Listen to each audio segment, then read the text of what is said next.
بسم اللہ الرحمن الرحیم۔ السلام علیکم۔ ناول ستارہ شام ایپیسوڈ 25۔ تم واقعی بہت اچھے ہو جلال، آئی ریئلی لائک یو۔ اس کے کانوں میں ماوا کے الفاظ گونجے تھے۔ وہ بری طرح جھنجھلا گیا۔ ماوا کی باتیں یاد آ جانے کے بعد سمینہ آنٹی کی بات پر شک و شبہ کی گنجائش تو باقی نہ رہی تھی، لیکن سعدی کو کس طرح مطمئن کرے گا؟ یہی سوچ کر اسے پریشانی جمع پشیمانی نے گھیر رکھا تھا۔ ابھی یہی سوچ رہا تھا کہ سیل فون بجنے لگا۔ دیکھا سعدی کا نمبر تھا۔ جلال کا ہاتھ بے ساختہ گھبراہٹ کے مارے شخص کی پشت کی طرف چلا گیا، لیکن کال تو ریسیو کرنا ہی تھی۔ ہیلو، گھٹی ہوئی سی آواز اس کے حلق سے نکلی۔ جیڈی شکر ہے تو نے فون ریسیو کر لیا، سعدی نے چھوٹتے ہی کہا۔ کیوں، خیریت؟ یار میں گاؤں جا رہا ہوں، ابا کا فون آیا تھا، کوئی مسئلہ ہو گیا وہاں، جلدی بلوایا ہے۔ اچھا، اس نے بے دھیانی سے کہا۔ میں نے پوچھنا تھا تم نے ماوا کی ممی سے بات کی؟ جلال یک ہوش میں آیا۔ نہیں سعدی، میں گیا تھا ان کی طرف، لیکن بات کرنے کا موقع ہی نہیں مل سکا۔ اس نے جلدی سے بات بنائی۔ سعدی کسی اور موڈ میں تھا، ورنہ ضرور بھانپ لیتا۔ اچھا، سعدی نے مایوسی سے کہا۔ میں سوچ رہا تھا کہ تم بات کرتے تو میں بھی ابا جی سے بھی ذکر کرتا اور واپسی بھی نے ساتھ لیا آتا۔ میرا خیال ہے کم سے کم میری منگنی تو ہو جانے چاہیے۔ پتہ ہے روز ماوا کو خواب میں دیکھتا ہوں۔ خواب تو نیک ہے، لیکن تمہیں بات کر لینا چاہیے تھی۔ اس کی لمبی پلاننگ تھی۔ جلال چپ چاپ سنتا رہا، پھر سرسری ہوں ہاں کر کے فون بند کیا اور خالی اس ذہنی کی کیفیت میں پھر اپنا عکس دیکھنے لگا۔ ہر آن اس کی الجھن بڑھتی جا رہی تھی۔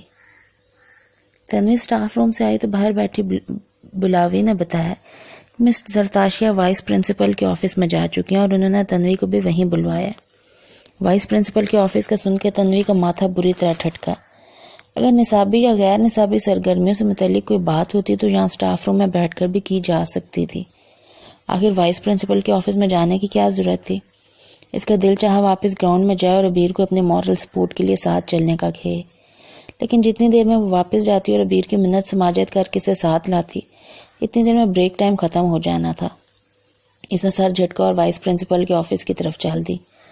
میں آئی کم ان ٹیچر؟ دروازے میں رک کر اس نے پوچھا۔ مس زرتاشیہ کے علاوہ ٹیچر سلطانہ بھی تھیں۔ آ جائیے بچے، ہم تو کب سے آپ کا انتظار کر رہے ہیں۔ وہ اچھی شکل و صورت کی اور خوش مزاج تھیں اور ان اساتذہ میں تھی جنہیں اسٹوڈنٹس بہت پسند کرتے ہیں۔ وعلیکم السلام، مس سلطانہ نے اس کے سلام کے جواب میں نرمی سے کہا۔ تنوی ایک کرسی پر تکلف سے بیٹھ گئی۔ اب اس کی دائیں جانب میں زرتاشیہ تھی، سامنے ٹیبل اور ٹیبل کے مخالف سمت میں مس سلطانہ۔ پڑھائی کیسی ہو رہی ہے؟ پیپر بھی اچھے ہوئے ہیں ٹیچر۔ پوزیشن آئے گی؟ پوزیشن کے معاملے میں میں کانفیڈنٹ نہیں ہوں ٹیچر، لیکن گریڈ ضرور اچھے آئیں گے۔ آپ کو پتہ ہے میم، یہ میری کلاس کی سب سے اچھی بچی ہے۔ زرتاشیہ نے میں سلطانہ سے کہا تو وہ مسکرا کر بولی۔ ہاں، اس کو دیکھ کر لگتا بھی ہے کہ یہ ذہین بچی ہے۔ تنوی اس تعریف پر شرما سے گئی، البتہ بولی کچھ نہیں۔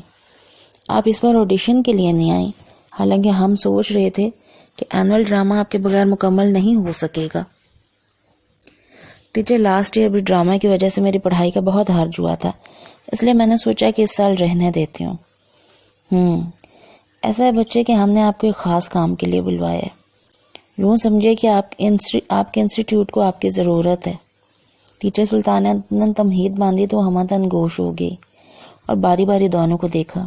جی ٹیچر، آپ فائنل کے عروج مرزا کو جانتی ہیں؟ عروج کا نام سنتے اس کے چہرے پر ہوائیاں اڑنے لگی۔ اس کے وہم و گمان میں بھی نہیں تھا کہ اسے عروج کے متعلق پوچھنے کے لیے بلایا جا رہا ہے۔ پرسنل تو نہیں جانتی، لیکن اتنا پتہ ہے کہ عروج یہیں پڑھتی ہے۔ اس نے اپنی گھبراہٹ پر قابو پانے کی کوشش کرتے ہوئے کہا۔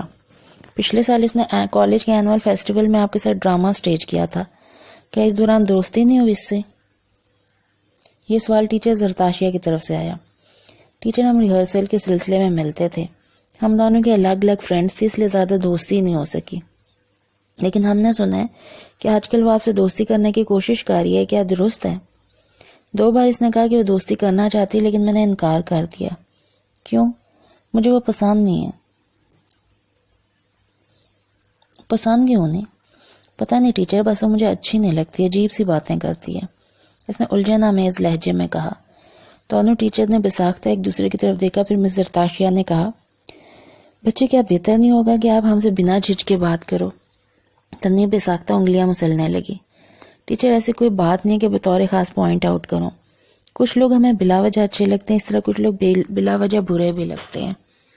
اس نے عقلمندی سے بات سنبھالی۔ دیکھیے بیٹا، جو بات ہم آپ سے کرنا چاہ رہے ہیں، ہم چاہتے ہیں آپ اسے غور سے سنیں، پھر ہمارے ساتھ مکمل تعاون کریں۔ اچھے اور برے لوگ ہر جگہ ہوتے ہیں، لیکن جب برے یا کرپٹ لوگوں کی غیر قانونی سرگرمیوں سے گورنمنٹ یا سیمی گورنمنٹ اداروں کی ساکھ اتنی متاثر نہیں ہوتی جتنا کہ پرائیویٹ اداروں کی متاثر ہوتی ہے۔ آپ کو پتہ ہے کالج چند بہترین پرائیویٹ اداروں میں آتا ہے۔ کیا آپ چاہیں گے کہ کچھ کرپٹ لوگوں کی وجہ سے آپ کے کالج کے نام پر حرف آئے؟ تنوی نے آہستگی سے نفی میں سر ہلایا۔ شاباش، مجھے آپ سے یہی امید تھی، ٹیچر نے مسکرا کر کہا۔ عروش کس قدر کرپٹ لڑکی ہے، اس کا اندازہ سب ہی کو ہے، لیکن افسوس کی بات یہ ہے کہ اس کے کرپشن کو شروع میں نوٹس ہی نہیں کیا گیا، اور اسی چیز سے اسے شے ملتی گئی، اور اب اس کی غیر قانونی اور غیر اخلاقی سرگرمیاں اتنی بڑھ چکی ہیں کہ ہمارے لیے تو بڑی عجیب سی صورتحال ہو گئی ہے۔ عروش کے خلاف کھلم کھلا کوئی ایکشن اس لیے نہیں لیا جا سکتا کہ اس طرح معاملہ کالج سے باہر نکلے گا اور سارے شہر میں خوب اچھالا جائے گا۔ اوپر سے میڈیا والے بھی کسی نہ کسی ایسی خبر کے انتظار میں ہوتے ہیں جسے خوب مرچ مسالہ لگا کے دنیا کے سامنے پیش کیا جا سکے۔ اس لیے ہم اس معاملے کو رازداری سے ہینڈل کر رہے ہیں، اور آپ سے بھی توقع کرتے ہیں کہ آپ انسٹیٹیوٹ کی ساکھ کا خیال رکھتے ہوئے آپ اس خبر کو باہر جانے نہیں دیں گی۔ ہم چاہتے ہیں بیٹا آپ پولیس کے سامنے عروش کے خلاف گواہی دیں۔ ایک لمبی چوڑی تمہید کے بعد جو ٹیچر کے منہ سے نکلا، تنوی کا منہ سب سن کر کھلے کے کھلا رہ گیا۔ جلال کی ماوا سے اگلی ملاقات چند روز بعد پارک میں ہوئی۔ حالانکہ اس سے مٹ بھیڑ کا خدشہ وہ اپنے دل میں گھر سے لے کر آیا تھا، پھر بھی اسے دیکھ کر وہ سٹپٹا گیا، اور دور سے اسے آتا دیکھ کر اس نے سوچا کہ اسے اسی ٹریک پر رخ بدل کے مین گیٹ کی طرف چلے جانا چاہیے، مگر اس سے پہلے کہ وہ اپنے سوچ پر عمل کر پاتا، ماوا گھاس کے کتے کو رونتی اس کے پاس آ گئی۔ گڈ مارننگ جلال، عجیب آدمی ہو، کہاں گم ہو گئے تھے؟ پتہ ایسے تو گدھے کے سر سے سینگ بھی غائب نہیں ہوتے ہوں گے جیسے تم غائب ہوئے۔ میں ایک روز سوچ رہی تھی کہ ایسے تو کرمنلز غائب ہوتے ہیں، یعنی بنا بتائے۔ 4 دن سب کے سامنے، 4 دن انڈر گراؤنڈ۔ گڈ گاڈ جلال، کہیں تم بھی؟ اس نے جان بوجھ کر جملہ ادھورا چھوڑا اور بغور جلال کا چہرہ دیکھنے لگی۔ جلال سٹپٹایا ضرور تھا، لیکن ماوا کے قریب آتے اسے ہوا کے ایک ٹھنڈے معطر جھونکے نے چھوا، اور وہ لاشعوری طور پر بغور اسے دیکھتا چلا گیا۔ خوبصورت وہ بلا شبہ وہ تھی یا نہیں تھی، ہاں اس کے نقوش میں ایک ملاحت ضرور تھی۔ بڑی بڑی شہد رنگ آنکھیں جس میں ہمہ وقت چمکتی شرارت اور زندہ دلی سے سب سے منفرد دکھاتی تھی، چھوٹی سی تیکھی سی ناک، دلکش کٹاؤ در ہونٹ اور رنگت بے تحاشا گوری گلابیاں چھلکاتی، اونچی سی پونی ٹیل جو اس کی لمبی گردن پر بڑی اچھی لگ رہی تھی۔ جلال کو تعجب سا ہوا، خدا جانے وہ تھی اتنی خوبصورت یا جلال نے پہلی بار اسے بغور دیکھا تھا۔ ساتھ ہی ساتھ وہ جذباتی جملے کانوں میں گونجنے لگے جو اس نے ماوا کے لیے اس کے سامنے بولے تھے۔ تب جلال کو شرمندگی نے گھیر لیا اور اس نے گڑبڑا کے نظریں پھیر لی۔ ارے، ماوا کے متاثر صدمے سے چور آواز ابھری۔ نظریں چرا رہے ہو، اس کا مطلب تم واقعی؟ نہیں، جلال نے بے ساختہ کہا، میں تو بس ایسی، آپ کیسی ہیں؟ ماوا کس کے انداز پر ہنسی آ گئی۔ میں تو بہت اچھی ہوں، آپ اپنے بارے میں بتائیے۔ ہوا سے اڑتے اپنے بالوں کے کان کے پیچھے اڑتے ہوئے اس نے حسب عادت کمر پر ہاتھ رکھا اور دلچسپی سے جلال کو دیکھا۔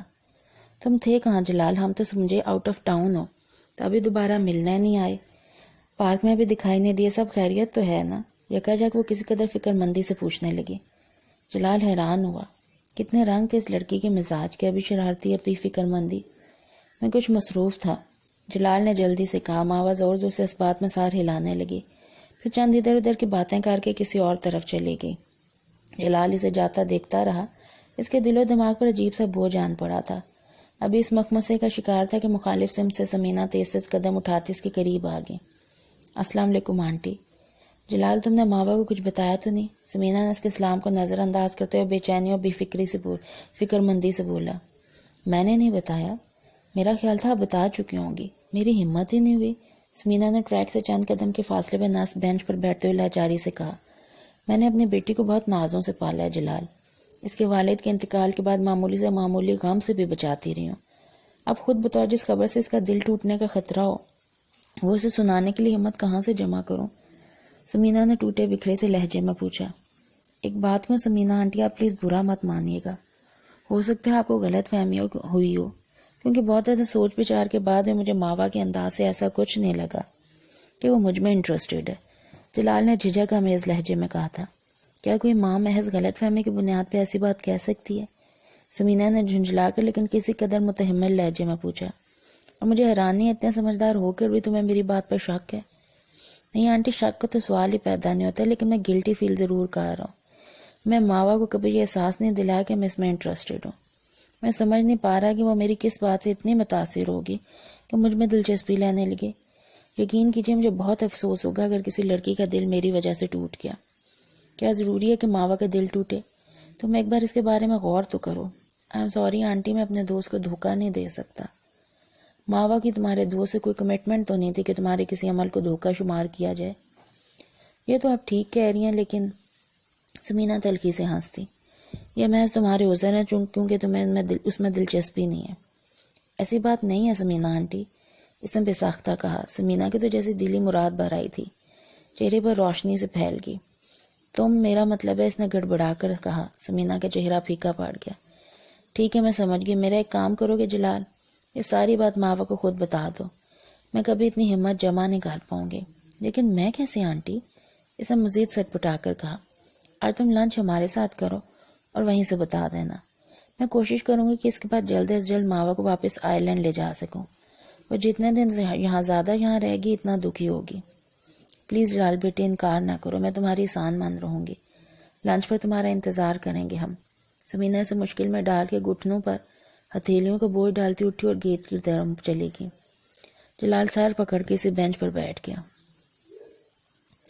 ماوا نے کچن کی کھڑکی سے دیکھا اینیا لان کے جھولے پر 80 کی دہائی میں بننے والی فلمی ہیروئنوں کی طرح اداس پوز بنائے بیٹھے ہوئے ہولے ہولے جھولا لے رہی تھی۔ ماوا نے پل بھر کے لیے سوچا، شرارت سے آنکھیں چمکائے، پھر کچھ خیال آنے پر فریج سے اورنج جوس کا پیکٹ نکال کر ٹرے میں رکھا، ساتھ میں 2 گلاس بھی رکھ لی اور ٹرے اٹھا کر باہر آ گئی۔ آزاد کروانے والوں نے پاکستان کو تو آزاد کروا دیا، تم کس گہری سوچ میں ہو؟ نیکسی سے یہاں تک کا راستہ عبور کر کے اینیا کے سر پر پہنچتے ہوئے اس نے پوچھا۔ اینیا کسی گہری سوچ میں تھی، بری طرح چونک گئی اور سر اٹھا کر اسے دیکھنے لگی۔ ہیں تم کا بھائی؟ اب تو کئی سال ہو گئے مجھے اس دنیا میں آئے ہوئے، ذرا سائڈ پر ہو کر بیٹھو، مجھے بھی بیٹھنے کی جگہ دو۔ اینیا نے کھسک کے اس کے لیے جگہ بنا دی۔ ماوا نے جھولے پر بیٹھ کے ٹرے گھٹنوں پر رکھی اور پیک کھول کر گلاس میں جوس ڈیلنے لگی۔ سوچ کیا رہی ہو؟ اس نے ایک گلاس اینیا کو پکڑاتے ہوئے پوچھا۔ آج پورا ہفتہ گزر گیا ممی کو اسلام آباد کیے ہوئے، مجھے بہت یاد آ رہی ہیں۔ میری ممی بھی بہت مجھے یاد آ رہی ہیں، ماوا نے اسے بڑھ کر اداسی سے کہا۔ تمہاری ممی کہاں گئی؟ اینیا نے حیران ہو کر پوچھا کہ ابھی کچھ دیر پہلے تو سمینہ آنٹی یہیں تھی۔ شازیہ کے ساتھ مارکیٹ گئی ہوئی ہیں، ماوا نے سنجیدگی سے کہا، پھر کہہ کر لگا کر ہنستی۔ کیا بچوں کی طرح اداس ہو رہی ہو؟ آ جائیں گی ثروت آنٹی؟ زیادہ اداس ہو تو فون پر بات کر لو۔ ابھی فون پر بات کی ہے، اینیا نے سادگی سے کہا، ساتھ ہی گلاس لبوں سے لگا لیا اور کچھ الجھن کا شکار تھی جو اس کے چہرے پر دکھائی دے رہی تھی۔ کیا بات ہے اینیا، آخر کس سوچ میں ہو؟ ثروت آنٹی کون سا بہت دور ہیں تم سے، آ جائیں گی کچھ روز تک؟ ماوا نے اس کی سنجیدگی بھانپتے ہوئے کہا۔ یہ بات نہیں ہے ماوا، دراصل مجھے ایسے لگتا ہے جیسے ممی پریشان ہے، لیکن وہ مجھ سے شیئر نہیں کرتی۔ ممکن ہے کوئی ایسی بات ہو جو تم سے شیئر نہ کی جا سکتی ہو۔ ہر چھوڑو، تم اپنی بات کرو۔ اپنی کیا بات کرو؟ تم اپنی کو فیضان ماما کے بارے میں کچھ سوچا کہ نہیں؟ صبح شام ہی نہ سوچتی ہوں۔ فائدہ؟ ماوا نے بیزاری سے کہا۔ اپنی فیلنگز ان تک تو تم پھر بھی نہیں پہنچا سکتی۔ اچھا ایک بات بتاؤ ماوا، میری جگہ تم ہوتی تو کیا کرتی؟ فوراً جا کے اظہار کر دیتی، ماوا نے ترنت کہا۔ میں محبت میں ایک اصول کی قائل ہوں، یہ یا تو محبت کرو نہیں اور اگر کر لو تو پھر ڈرو نہیں، تم اور تمہارے اصول۔ اینیا نے کہا تھا ابھی گیٹ کھلنے کی آواز آئی، دونوں گردن موڑ کے گیٹ کی طرف دیکھنے لگی۔ چوکیدار گیٹ کھل رہا تھا، پھر فیضان کی گاڑی اندر داخل ہوئی۔ نیکسی والی سائٹ پر کار پارک کرنے کی بہت مختصر سی جگہ تھی۔ ماوا کی کار کے بعد جگہ نہ بچتی تھی، اس لیے فیضان مین ڈرائیو پہ اپنی گاڑی پارک کرتے تھے۔ ویسے میں کتنی بھی اداس کیوں نہ ہوں، تمہارے ماموں کی شکل نظر آتی فریش ہو جاتی ہوں، اینیا نے کھنکتے ہوئے لہجے میں کہا۔ ماوا اس کا چہرہ دیکھ کر مسکرا دی، کیونکہ واقعی اینیا کے چہرے پر رنگ سے اتر آئے۔ فیضان کار سے باہر نکلے اور لڑکیوں کو دیکھ کر خیر سے گالی مسکراہٹ اچھالتے نیکسی کی طرف چلے گئے۔ ہائے کتنے ہینڈسم لگ رہے ہیں نا تمہارے ماموں، اینیا نے محبت کا جہان آنکھوں میں سمو کر فیضان کو دیکھتے ہوئے کہا تھا۔ ماوا نے غضبناک ہو کر اسے گھورا اور تڑاک کر بولی، تو ہائے لگانے کی کیا ضرورت ہے، ماشاء اللہ نہیں بول سکتی؟ اینیا اس کی تل ملاہٹ پر ہنس دی۔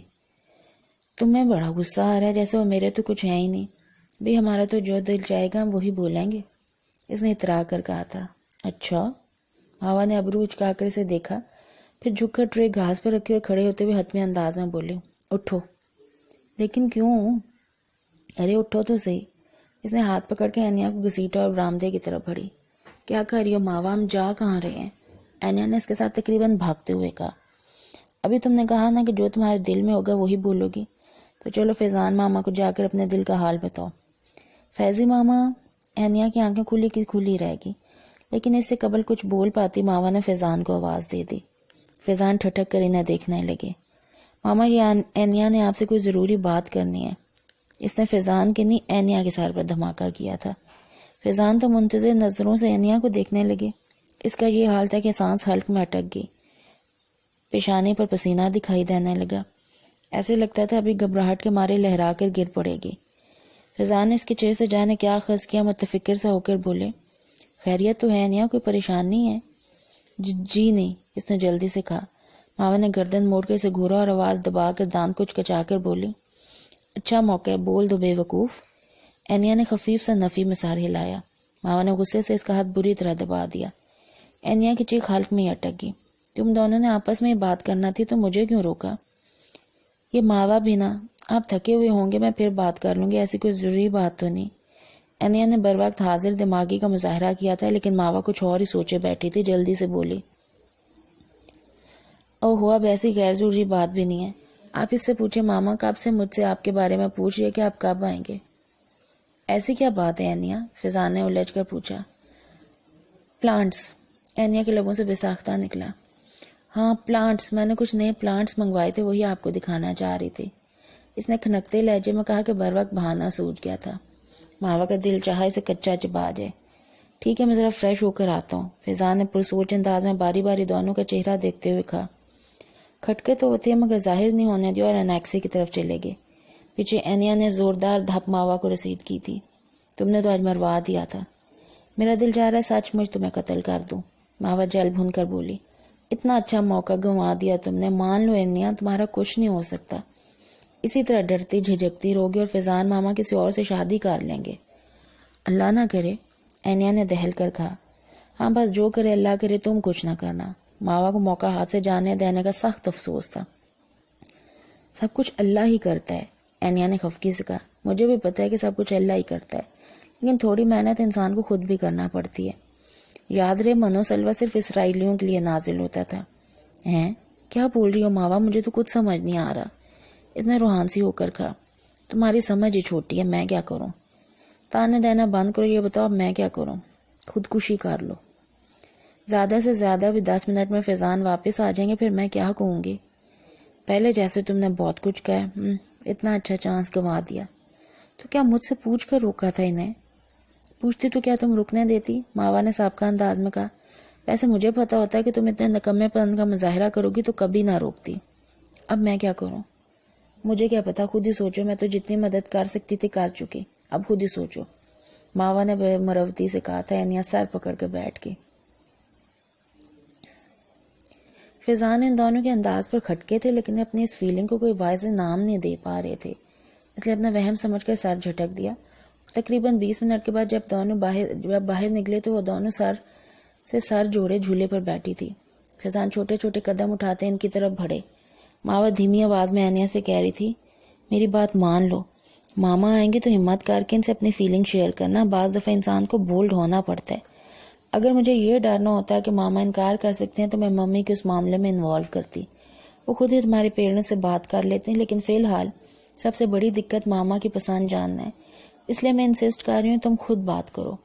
اور اگر انہوں نے انکار کر دیا اور یہ کہا میں انہیں پسند نہیں ہوں، انیا نے خدشہ ظاہر کیا، کم سے کم تمہاری پسندیدگی ان تک پہنچ جائے گی۔ ابھی انکار کر بھی دیا تو مجھے یقین ہے چند روز میں ان کے دل میں تمہارے لیے پسندیدگی پیدا ہو جائے گی۔ ایک چیز سرسری نظر ڈالنے پہ ہمیں کچھ خاص نہیں لگتی، لیکن آہستہ آہستہ ہمیں وہ اچھی لگنے لگتی ہے۔ تم اتنی پریٹی ہو، اتنی نائس ہو کر فیضان ماما تمہیں ناپسند کر ہی نہیں سکتے۔ یہ تو میرے بارے میں تمہاری رائے ہے، کیا پتہ تمہارے ماموں کیا سوچتے ہو۔ اگر انہوں نے مجھے ڈانٹ دیا تو سن لینا ڈانٹ، ماوا نے اطمینان سے کہا۔ آخر شادی کے بعد بھی تو ان کی ڈانٹیں سننی ہے تم نے، تو ابھی سے عادت ڈال لو۔ مجھے ڈر لگ رہا ہے ماوا۔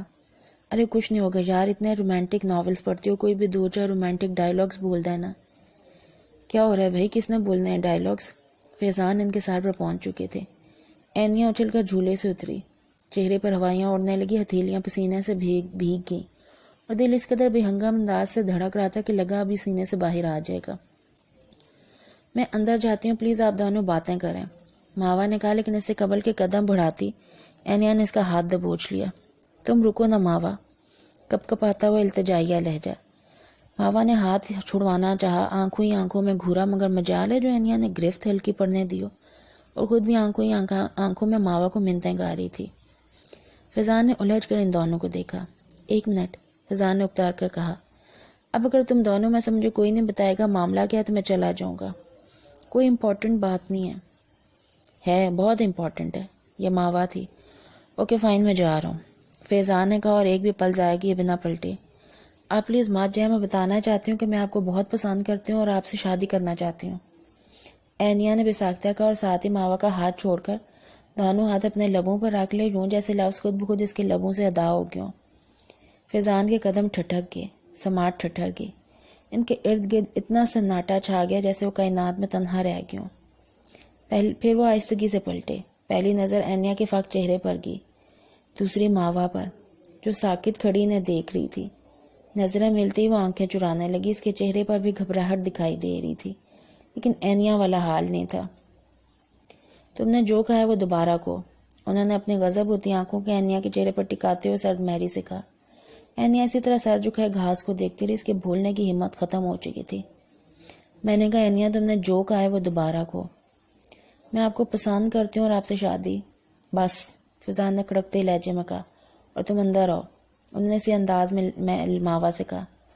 ماما، آپ اینیا کی پوری بات تو سن لیں، یہ آپ کو واقعی بہت، تم نے ایک بھی لفظ اور کہا تو میں خود پر سے کنٹرول کھو دوں گا، ایک بھی منٹ ضائع کیے بغیر اندر آؤ۔ فیضان تیز تیز قدم اٹھاتے نیکسی کی طرف چلے گئے۔ اتنے سخت لہجے میں انہوں نے کبھی ماوا سے بات نہیں کی تھی۔ ماوا کے خون میں جیسے خوف کی لہر سی دوڑ گئی، لیکن اس نے اینیا کے کندھوں کو تھپکا اور حوصلہ دلانے والے انداز میں بولی، تم یہی رکو، میں ابھی آتی ہوں۔ ماوا، یہ ٹھیک نہیں ہوا، مجھے بہت ڈر لگ رہا ہے۔ جو ہوا بالکل ٹھیک تھا، بس تم مجھے اندر جانے دو اور یہاں بیٹھ کے اپنی ویڈنگ ڈریس کا کلر سوچو، میں ابھی آ رہی ہوں۔ فیضان ماما کے مزاج کی سنگینی کو کم کرنے کے لیے اپنے لہجے کو معمول کے مطابق رکھی ہوئی تھی، ورنہ سچ تو یہ تھا کہ اس کا دل بھی کانپ رہا تھا۔ تبھی زیر لب جلتو جلالتو کا ورد کرتی ہے نیکسی کی طرف چلی گئی۔ اینیا پریشانی سے ہتھیلیاں مسلنے لگی۔ کیا کہا تم نے اینیا سے؟ ماوا کے اندر داخل ہوتی فیضان نے دانت کچکچا کر پوچھا۔ اپنے گیس کو کام کرنے کے لیے وہ مستقل کمرے میں دائیں سے بائیں بائیں سے دائیں چکر لگا رہے تھے۔ اس کے اندر داخل ہوتے ہی رک کر غضبناک نظروں سے گھورنے لگے۔ میں نے تم کو منع کیا تھا کہ جو الٹی سوچ تمہارے دماغ میں اس کا ذکر میں کسی اور سے نہ سنو، اور تم اتنی عقلمند ہو کہ سمینہ آپا سے ذکر کرنے کے بجائے سیدھے اینیا کے ذہن میں بات ڈال دی۔ آپ کو غلط فہمی ہوئی ہے ماما، میں نے اینیا سے کچھ نہیں کہا۔ ماوا نے جلدی سے اپنی صفائی پیش کرنا چاہیے، لیکن فضا نے بری طرح جھڑک دیا۔ ہاں تم نے نہیں بتایا، آسمان سے فرشتے اترے ہوں گے اسے بتانے کے لیے کہ فضان مہدی میں دلچسپی لے۔ نہیں، اس کے دل نے بتایا ہوگا کہ فضان مہدی میں دلچسپی لے۔ ماوا نے اپنے خائف ہوتے اعتماد کو بحال کرتے ہوئے 2 ٹوک انداز میں کہا تھا۔ فضان کی آنکھوں میں تعجب و بے یقینی کا دھواں سے پھیل گیا۔ آپ کو پتہ نہیں میری بات کا یقین کیوں نہیں آ رہا، حالانکہ سچ یہی ہے کہ میں نے اینیا کی آپ میں دلچسپی بھانپنے کے بعد ہی آپ سے ذکر کیا تھا۔ اس میں برائی بھی کیا ماما، اینیا بہت اچھی لڑکی ہے، خوبصورت ہے، پڑھی لکھی ہے، ہاں آپ سے عمر میں کافی چھوٹی ہے، لیکن اس سے کیا فرق پڑتا ہے، آپ سے محبت کرتی ہے۔ ایم شور آپ اس کے بارے میں سوچیں گے تو وہ بھی آپ کو اچھی لگے گی، میرا مشورہ مان لیں فضان ماما۔ عقل مند لوگ کہتے ہیں خوش قسمتی صرف ایک بار دستک دیتی ہے، اگر خوش قسمتی کے لیے دروازہ نہ کھولا جائے تو ساری زندگی انسان کو پچھتانا پڑتا ہے۔ اینیا آپ کی خوش بختی ہے ماما، اسے مایوس نہ لوٹائیں ورنہ ساری زندگی پچھتائیں گے۔ مجھے تمہارے مشوروں کی ضرورت نہیں ہے، میرے لیے کیا صحیح ہے اور کیا نہیں اس کا فیصلہ میں کروں گا، تم نہیں، اور آپ اپنے لیے غلط فیصلہ کریں گے، میں جانتی ہوں۔ شٹ اپ ماوا، فضا نے تڑک کہا، تمہیں ہمارے بیجا لاڈ پیار نے بگاڑ رکھا ہے، ہر ایشو پر تمہارا بولنا، ہر معاملے میں دخل دینا ضروری ہے۔ مجھے یقین ہے کہ تم نے اینیا کے سامنے کوئی الٹی سیدھی بات کی ہے، کوئی اس طرح سے سوچنے لگی۔ آپ ماوا کو کچھ نہ کہیں، ماں نے اینیا کی آواز سنائی دی۔ وہ دونوں بیک وقت چونک کر اسے دیکھنے لگی. پتہ نہیں وہ کس وقت اندر آئی تھی اور اس وقت دروازے کے فریم میں تصویر کی طرح جڑی کھڑی تھی. وہ سچ کہہ رہی ہے، اس نے مجھے کچھ نہیں کہا تھا، بلکہ میں نے اسے بتایا کہ میں آپ کو پسند کرتی ہوں. تمہارا دماغ تو خراب نہیں ہے؟ اس میں دماغ خراب ہونے کی کیا بات ہے؟ کیا محبت کرنا جرم ہے؟ پتہ نہیں اس میں اتنی ہمت کہاں سے آ گئی تھی کہ جو دل میں تھا زبان پر آتا چلا گیا. مجھ سے افسانوی باتیں کرنے کی ضرورت نہیں ہے. محبت افسانوی چیز لگتی ہے. ہٹو میرے راستے سے. نہیں ہٹوں گی. پہلے آپ کو میری بات کا جواب دینا ہوگا. تمہارے پاس تو خود اپنی حماقت کا جواب نہیں ہوگا. مجھ سے کیا مانگ رہی ہو؟ محبت حماقت نہیں ہوتی. فضان نے اسے بری طرح گھورا اور تیزی سے باہر نکلنا چاہا. اینی ایسی صورت سے ان کے راستے میں حائل ہوئی. میرے ایک سوال کا جواب دیے بنا آپ یہاں سے نہیں جا سکتے. اینیا مجھے سختی سے پیش آنے میں مجبور مت کرو. فضان نے بمشکل اپنے غصے پہ قابو پاتے ہوئے کہا. کیا سچ مچ آپ کے دل میں میرے لیے کچھ نہیں ہے؟ اینیا، کیا میں آپ کو بری لگتی ہوں، بدصورت ہوں، اپاہج ہوں؟ کیا کمی ہے مجھ میں؟ کیا آپ میرے لیے کوئی جذبہ محسوس نہیں کرتے؟ کیا سچ مچ آپ مجھے ناپسند کرتے ہیں؟ ابھی اس کا جملہ مکمل بھی نہیں ہوا تھا کہ فضال نے اشتعال انگیز انداز میں اسے بازو سے پکڑ کر ایک طرف دھکیل دیا. اینیا ان سے سخت لہجے کی توقع کرتی، لیکن ایسا رد عمل اس کے وہم و گمان میں بھی نہیں تھا. وہ اپنی جھونک میں تھی. اس بردردی سے دھکیلے جانے پر دروازے کے قریب رکھے ٹیبل سے ٹکرا گئی. اس کی پیشانی میز کے کنارے سے ٹکرائی تھی. ماوا کے لبوں سے بھی چیخ نکل گئی. وہ تیزی سے اینیا کی جانب لپکی تھی. یہ تمہارے ہر سوال کا جواب ہے، فضان نے تنفر سے کہا اور بنا اس پر دوسری نگاہ ڈالے باہر نکل گیا. اینیا کی ہتھیلی پر خون اکٹھا ہو گیا. اس نے پیشانی پہ ہاتھ رکھے اور تکلیف سے دورے ہوتے ہوئے ماوا سے شکایتی لہجے میں کہا، کس قدر بے درد ہیں تمہارے ماموں، اور بھل بھل رونے لگی. اٹھو اینیا، آئی ایم سوری، اٹھو پلیز، میں تم کو ڈاکٹر کے پاس لے چلتی ہوں. ماوا نے بیقراری سے کہا، لیکن اینیا نے اس کا ہاتھ جھٹک دیا. کوئی ضرورت نہیں، اور روتی ہوئے باہر بھاگ گئی. ماوا نے اسے آواز دی، لیکن جانتی تھی کہ اس کے پیچھے جانے کا کوئی فائدہ نہیں، تو وہیں فرش پر سر پکڑ کے بیٹھ گئی. غم و غصے سے اس کا برا حال تھا. ماوا کو نہ صرف شدید قسم کی شرمندگی بلکہ بے چینی نے بھی گھیرا ہوا تھا. تبھی بمشکل 30 منٹ میں ہی انتظار کر سکے بھی رینیکسی کو لاک لگا کر اینیا کی طرف آ گئی. اپنے کمرے میں شیشے کے سامنے کھڑی ماتھے پر بینڈیج لگا رہی تھی. شیشے میں ماوا کا عکس دیکھ کر اس کا ہاتھ ایک پل کے لیے ٹھٹکے، پھر وہ اپنے کام کرنے لگی. شیشے میں نظریں ملتی ہی ماوا کو شرمساری میں اضافہ ہوا. او ماوا، وہاں دروازے میں کیوں کھڑی ہو؟ بینڈیج مکمل کر کے اس نے باکس بند کر کے دراز میں رکھا اور پلٹتے ہوئے ماوا سے کہا. روز رو کے اس کی آنکھیں اور ناک بے تحاشا سرخ ہو رہی تھی، جبکہ آواز بہت زیادہ رونے کا بوجھل پن صاف محسوس ہوتا تھا. میں معافی مانگنے آئی تھی، تمہیں بہت چوٹ آئی ہے، اس نے شرمندگی بھرے لہجے میں کہا. تم کیوں معافی مانگ رہے ہو؟ تمہاری کیا غلطی ہے؟ اس نے پلنگ کے کنارے پر ٹکتے ہوئے کہا، لیکن اتنا سا جملہ بولنے میں اس کی آنکھوں میں پھر آنسو آ گئے. میری تو غلطی ہے، نہ میں تمہیں فورس کرتی، نہ میں تمہیں چوٹ لگتی. یہ چوٹ میری قسمت میں تھی. اس نے بے دردی سے اپنی آنکھوں کو رگڑا. لیکن ماوا، میں نے کہا تھا نا، مجھے کچھ نہیں کہنا چاہیے. دیکھو کتنی بری طرح ریئیکٹ کیا. پتہ نہیں کیا سوچ رہے ہوں گے وہ میرے بارے میں. انہوں نے تو مجھے بری لڑکی سمجھا ہوگا نا. ارے ایسی کی تیسی تمہارے انہوں کی خوبصورت لڑکی نے اظہار محبت کیا کر دیا؟ جناب نخرے میں ہی آگے. بتاؤ، خیر میرے ماموں ہیں تو کیا ہوا، تم بھی تو میری دوست ہو. میرا تم سے وعدہ ہے، ان کی شادی جب تک تم سے نہیں کرا دیتی خود بھی شہروز سے شادی نہیں کروں گی. رہنے تو ماوا، میں نے سوچ لیا، اب میں ان سے شادی کا خیال ہی دل سے نکال دوں گی. اتنی جلدی ہار گئی؟ کل کو اپنے دل کو کیا منہ دکھاؤ گی؟ یہی جو میرے پاس ہے وہی دکھاؤں گی. دل کو سمجھانا آسان ہوگا، لیکن اپنے عزت نفس کو دوبارہ مجروح نہیں ہونے دوں گی. وہ انکار کر دیتے، ڈانٹ لیتے، لیکن مارتے تو نہیں. اس کے لہجے میں شکوہ تھا اور ٹوٹے ہوئے مان کی کرچیاں. ماوا کے پاس کہنے کے لیے کچھ بھی نہیں تھا، سو خاموشی شرمساری سے سر جھکائے بیٹھی رہی. پھر کچھ خیال آنے پر سر اٹھایا اور دونوں ہاتھ کی انگلیوں سے اس کے آنسو پونچھے. اچھا پلیز تم رونا بند کرو، دیکھنا تمہیں فضان ماما سے 100 گنا بہتر لائف پارٹنر ملے گا. ایکچولی وہ تم جیسی اچھی لڑکی ڈیزرو ہی نہیں کرتی. لیکن ایک بات ہے، میں تمہارے ڈائیلاگ سے بہت متاثر ہوئی ہوں. فیضان ماما کی جگہ کوئی اور ہوتا ہے تو فوراً تمہارے قدموں میں آ گرتا. تم ایسا کرنا، وہ ڈائیلاگس مجھے لکھ کر دینا کہ بھی شہروز کے سامنے بولوں گی. مجھے یقین ہے وہ بہت خوش ہوگا. وہ اسے بہلا رہی تھی. اینیا اس کے انداز میں بھیگی آنکھوں کے ساتھ ہنستی. ہاں شہروز کے سامنے ضرور بولنا، وہ خوش ہوگا، ایٹ لیسٹ تمہیں مارے گا نہیں. بظاہر وہ مطمئن ہوگی تھی، لیکن ایسا کہتے ہوئے دل میں ٹیس سی اٹھی. ماوا بھی مسکرا دی، لیکن دل میں فیضان سے شدید خفا ہو چکی تھی. یہ آپ نے کیا کر دیا فیضان ماما؟ جلال نے پھولوں کے خوبصورت اور چھوٹے سے گلدستے کو دائیں ہاتھ سے بائیں میں منتقل کیا، پھر دائیں ہاتھ کی شہادت کی انگلی سے اپنے شرٹ کے کالر کو تھوڑا ڈھیلا کیا، ایک گہری سانس خود کو پرسکون کرنے کے لیے کھینچی، پیشانے سے نادیدہ پسینہ پونجا، بالوں میں انگلیاں چلا کر ہیئر سٹائل درست رکھنے کی کوشش کی. یعنی کل ملا کے وہ سخت گھبراہٹ کا شکار تھا. جتنا خود کو ریلیکس رکھنے کی کوشش کرتا اتنا گھبراہٹ میں اضافہ ہو رہا تھا. اس پہ مستزاد یہ کہ ماوا نے دروازہ کھولتے شرارتی سا جملہ بول دیا. جلال کا رہا سا اعتماد بھی جاتا رہا. صبح سے اب تک وہ خود کو باور کراتا رہا تھا کہ اسے ماوا کے ہاں نہیں جانا، لیکن لنچ ٹائم قریب آتے ہی اس کے پیر خود بخود اس طرف چال دیے. عجیب طرح کا بوجھ تھا جو ایک معصوم لڑکی کا دل توڑ دینے کے خیال سے اس کے ضمیر پر دھرا ہوا تھا. اس نے سوچا وہ مناسب لفظوں میں ایک بار ماوا کو سمجھا دے گا کہ اس کی زندگی میں ماوا کے لیے کوئی گنجائش نہیں ہے. سمینہ آنٹی کی بھی مشکل حال ہو جائے گی اور اس کے ضمیر پر دھرا بوجھ بھی ہٹ جائے گا. لیکن یہ سب اتنا بھی آسان نہیں تھا جتنا سوچنے میں محسوس ہو رہا تھا، کیونکہ دل کی بھی تو ایک آواز ہوتی ہے، اس کے بھی کچھ مطالبات ہوتے ہیں، کچھ ضروریات ہوتی ہیں. جلال کے کانوں میں محض ضمیر کی آواز گونجتی تھی.